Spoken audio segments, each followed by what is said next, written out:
Hi friends, మనకి వీడియోలో కనిపిస్తున్నది అర్ధగిరి అరగొండ ఆంజనేయ స్వామి టెంపుల్కి సంబంధించి ఇప్పుడు నేను వీడియో అయితే చేస్తున్నాను. దీనికి సంబంధించి ఆంజనేయ స్వామి అరగొండ టెంపుల్కి సంబంధించిన ప్రదేశాలలో ఈ ఆంజనేయ స్వామి విగ్రహం ప్రధానమైనది. చాలా బాగుంటుంది విగ్రహం చూడటానికి కూడా.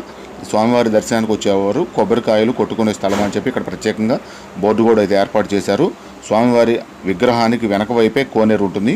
ఆ కోనేరులోని నీటిలోనే ఇప్పటికి కూడా సంజీవిని ఉందనేది చాలామంది భక్తులు నమ్ముతూ ఉంటారు. అక్కడ బోర్డులు కూడా అయితే పెట్టి ఉంటాయి.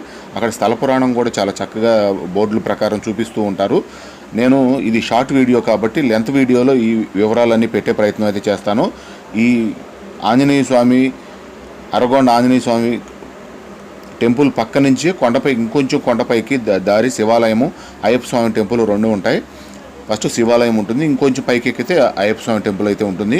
ఇట్లా మెట్ల మార్గం అయితే ఉంటుంది. మెట్ల మార్గం నుంచి పైకి శివాలయానికి చేరుకోవడానికి అయ్యప్ప స్వామి టెంపుల్కి చేరుకోవడానికి ఇట్లా మెట్ల మార్గంలో పోవాల్సి ఉంటుంది.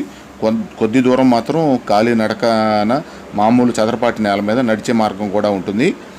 ఇక్కడ వాతావరణం మాత్రం చాలా చక్కగా అయితే ఉంటుంది. మేము బయలుదేరినప్పుడు బాగా ఎండ ప్రాంతంలో అయితే టైంలో బయలుదేరాము. ఈ ప్రాంతంలో మాత్రం వాతావరణం ఒక్కసారిగా చల్లబడి మేఘావృతమయ్యి చల్లటి గాలి అయితే తోలుతూ ఉంది. ఇది అర్ధగిరి ఊరు నుంచి కొండ ప్రాంతమే కాబట్టి అక్కడ చాలా చల్లగా అయితే ఉంది. దీనికి సంబంధించి మరొక వీడియోలో కలుద్దాము.